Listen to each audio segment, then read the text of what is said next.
محض ایک بخار کسی کیفیت ہی ہوئی تھی نا، تحمل تو فرمایا، تو یہ نبی کریم صلی اللہ علیہ وسلم کی شان نبوت کے خلاف نہیں، بلکہ یہ حدیث نبی پاک صلی اللہ علیہ وسلم کی شان بیان کرتی ہے، یہ نبی پاک صلی اللہ علیہ وسلم کی عظمت بیان کرتی ہے کہ دنیا میں کوئی مخلوق نہیں تھی جو اللہ کے کلام کا تحمل کر سکتی۔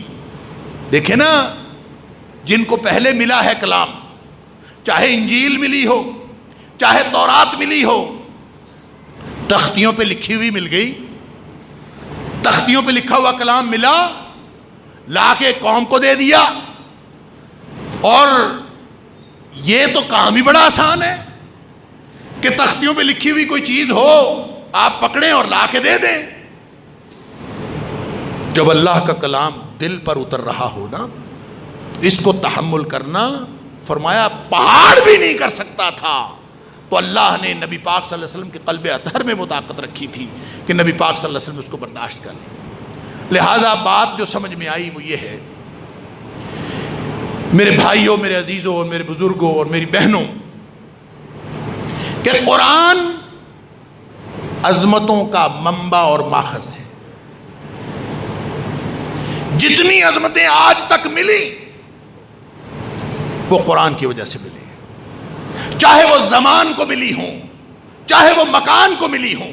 اکیلا جبریل نہیں سردار بنا، اکیلے نبی اکرم صلی اللہ علیہ وآلہ وسلم جن پر قرآن کا نزول ہوا، وہی ساری جہان سے اللہ کے بعد عظمت والی ہستی نہیں بنے، وہ شہر بھی سب سے زیادہ عظمت والا بن گیا۔ اللہ اکبر! وہ رات، جس رات نبی کریم صلی اللہ علیہ وسلم پر قرآن کا نزول شروع ہوا، وہ رات 1000 مہینے سے بہتر رات بن گئی، وہ ساری کائنات کی راتوں سے بہتر رات بن گئی۔ اللہ اکبر! علی ھذا القیاس، یہ جو قرآن کے تمسک کی برکتیں ہیں، تو فرمایا جا رہا ہے کہ شہر رمضان الذی انزل فیہ القرآن، کہ لوگو یہ جو تمہیں رمضان کی برکتیں اور سعادتیں نظر آ رہی ہیں، یہ بھی قرآن کی وجہ سے ہیں، لہذا قرآن سے جڑ جاؤ۔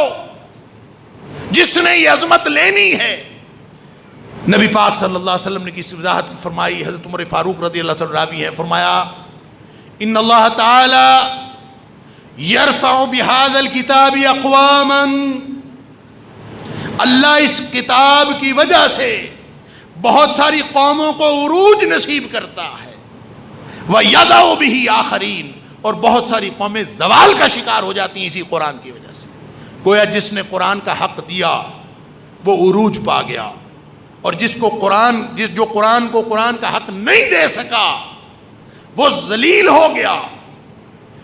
آج ہمارے لیے بھی پیمانہ قرآن ہے۔ نبی کریم صلی اللہ علیہ وسلم نے فرمایا کہ تمہیں نہیں آتا قرآن، پڑھنے کی کوشش تو کرو، لگو تو صحیح۔ صرف اس کے لیے فضیلت نہیں ہے جو قرآن کا ماہر ہو، صرف اس کے لیے فضیلت نہیں ہے جو قرآن کے سارے مفاہیم جانتا ہو۔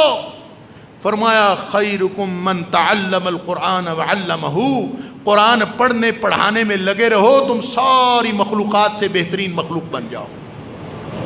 خیرکم، تم میں سب سے زیادہ اچھا وہ ہے من تعلم القرآن وعلمہ، جو قرآن سیکھتا ہے اور پھر سکھاتا ہے۔ اللہ ہم سب کو قرآن سیکھنے اور سکھانے والوں میں بنائے۔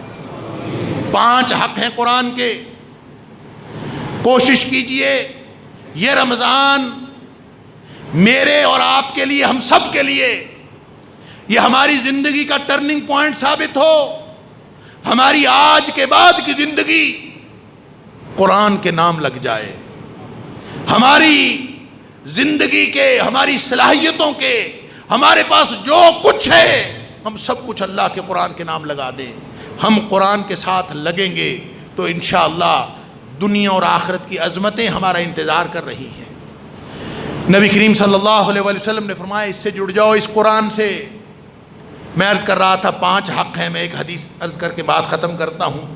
پہلا حق قرآن پر ایمان رکھنا، یہ سارے مسائل کا حل بھی ہے، یہ منزل من اللہ بھی ہے، یہ برکتوں اور علوم کا خزانہ بھی ہے، اس پر ایمان رکھنا۔ یہ پہلا حق ہے قرآن کا. جو شک شبے میں یا تردد میں مبتلا رہتا ہے اس کو کبھی قرآن سے کبھی بھی وہ فضیلتیں حاصل نہیں ہو سکتی.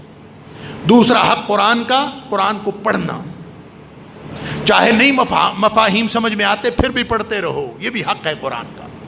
تیسرا حق ہے سمجھنا. چوتھا حق ہے اس پر عمل کرنا، اس کو نافذ کرنا اپنی زندگی میں.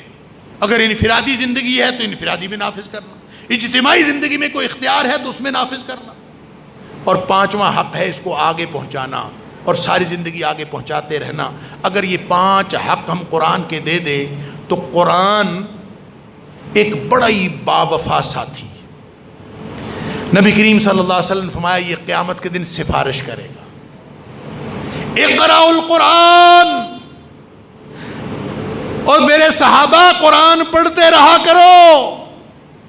انہ یاتی یوم القیامت شفیعا لاصحابہ، یہ قیامت والے دن اپنے صاحب کے لیے، اپنے ساتھی کے لیے یہ قیامت والے دن سفارش کرتا ہوا آئے گا. اور قرآن کی سفارش سن لیجئے، نبی پاک صلی اللہ علیہ وسلم فرمایا القرآن حجت لک او علیک. قرآن نے سفارش تو لازماً کرنی ہے، اس نے گواہی دینی ہے، اس نے اللہ کی عدالت میں پیش ہونا ہے، اس نے ہر بندے پر بھگتنا ہے. فرق صرف یہ ہے کہ کچھ لوگوں کے حق میں بھگتے گا، کچھ لوگوں کے خلاف بھگتے گا. القرآن حجت لک او علیک. لہذا میں اور آپ ہم سب اپنے گریبان میں جھانک کے دیکھ لیں کیا ہمارا قرآن کے ساتھ ایسا تعلق ہے، ایسی دوستی، ایسا یارانہ ہے کہ یہ قیامت والے دن ہمارے حق میں سفارش کرے. اگر ایسا ہے تو خوشی کی بات ہے، نہیں تو فکر کی بات ہے. آج قرآن کے ساتھ ہم تعلق بنا لیں تاکہ قرآن ہمارے حق میں حجت اور دلیل بن جائے. وآخر